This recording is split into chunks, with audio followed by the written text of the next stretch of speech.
সম্পূর্ণ ভিন্ন রকম একটি বারবিকিউ চিকেনের রেসিপি তৈরি করে দেখাবো, যেটা খেতে অসম্ভব মজার এবং অনেক বেশি স্পেশাল একটা রেসিপি। তো এটি তৈরির জন্য আমার একটি মশলা তৈরি করব। প্রথমে সেই মশলার জন্য আমি নিয়ে নিলাম 1 প্যাকেট রাঁধুনি বারবিকিউ মশলা, দিয়ে দিব 1.5 চা চামচ রসুন বাটা, 1.5 চা চামচ আদা বাটা, মরিচের গুঁড়া দিয়ে দিচ্ছি প্রায় 1.5 চা চামচ। আপনারা ঝালটা নিজেদের স্বাদ মতো দিয়ে নেবেন। আমি এখানে 1.5 চা চামচ মরিচের গুঁড়া অ্যাড করে দিলাম। এরপর দিয়ে দিচ্ছি ধনিয়া গুঁড়া 1/2 চা চামচ এবং জিরা গুঁড়া 1/2 চা চামচ। এরপর দিয়ে দিব গোলমরিচের গুঁড়া 1/2 চা চামচ, গরম মশলা গুঁড়া 1/2 চা চামচ বা 1/2 চা চামচের একটু কমও দিতে পারেন। আমি এখানে 3 কেজি মাংসের জন্য এই মশলার পরিমাণগুলো নিয়েছি। সয়া সস দিয়ে দিচ্ছি 2 টেবিল চামচ। লবণ দিয়ে দিচ্ছি স্বাদ মতো। লবণটা বুঝে দিতে হবে, কারণ সয়া সসে লবণ আছে, তাই প্রয়োজনে পরে অ্যাড করে নেবেন। চিনি দিয়ে দিলাম 2 চা চামচ। চিনিটা অবশ্যই দিতে হবে, কোনোভাবে স্কিপ করা যাবে না। এর মধ্যে দিয়ে দিচ্ছি টমেটো সস, এটাও প্রায় 2 টেবিল চামচের মতোই দিয়ে দিলাম। লেবু দিয়ে দিচ্ছি, এরকম বড় অর্ধেক পরিমাণ লেবুর রস দিয়ে দিচ্ছি। আর দিয়ে দিচ্ছি 1 কাপের একটু কম টক দই। টক দইটা আমি ভালোভাবে ফেটিয়ে নিয়েছি।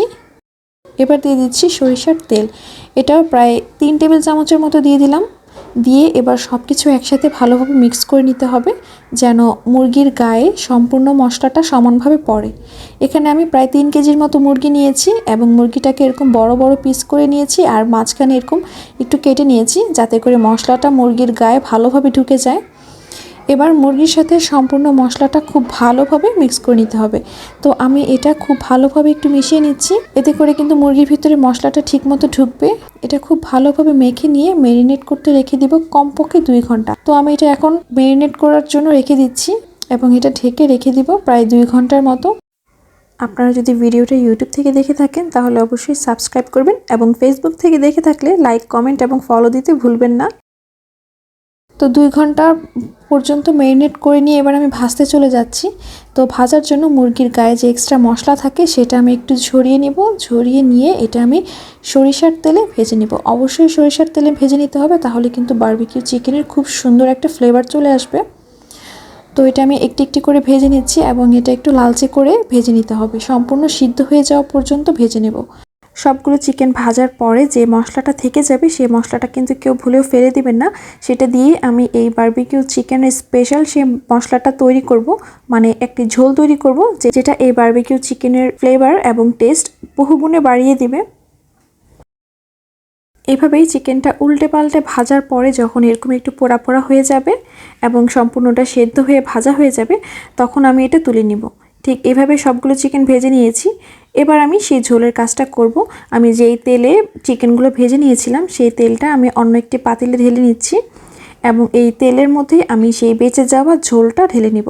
এই জিনিসটা অবশ্যই করতে হবে, এই ঝোলটাই এই চিকেনের টেস্টটা আরও বহুগুণে বাড়িয়ে দিবে। প্রথমেই বলেছিলাম আমি একটি স্পেশাল বারবিকিউ চিকেন তৈরি করছি। এবার যেটা করতে হবে তা হলো এই ঝোলটাকে আমাদের ভালোভাবে রান্না করতে হবে। রান্না করে করে একদম পানিটা সম্পূর্ণটা শুকিয়ে নিয়ে যখন এরকম তেল ছেড়ে দিবে, মানে তেলটা ভেসে উঠবে এবং যে এক্সট্রা পানি ছিল বা ঝোল ছিল সম্পূর্ণ শুকিয়ে এরকম একটু মাখা মাখা হয়ে যাবে, ঠিক সেই পর্যায়ে আমি এর মধ্যে দিয়ে দিব ক্যাপসিকাম এবং পেঁয়াজ কুচি। এই ক্যাপসিকাম এবং পেঁয়াজের থেকে যে একটা ফ্লেভার আসবে সেটাই এই বারবিকিউ চিকেনটাকে আরও বেশি মজাদার করে তুলবে। তো এবার আমি এই পেঁয়াজ এবং ক্যাপসিকাম দিয়ে একটু নাড়াচাড়া করে এর মধ্যে সে ভেজে রাখা চিকেনগুলো দিয়ে দিব। ভেজে রাখা চিকেনগুলো দিয়ে উল্টে পাল্টে নেড়ে নামিয়ে ফেলবো। ব্যাস, এভাবেই পরিবেশন করে নেব আমাদের স্পেশাল বারবিকিউ চিকেন।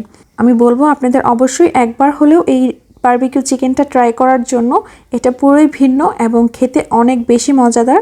তো আপনারা অবশ্যই এটা ট্রাই করবেন। ট্রাই করে আমাকে জানাবেন কেমন হয়েছে। আর রেসিপি যদি ভালো লেগে থাকে তাহলে লাইক, কমেন্ট এবং শেয়ার করতে ভুলবেন না। সবাই অনেক ভালো থাকবেন। আল্লাহ হাফেজ।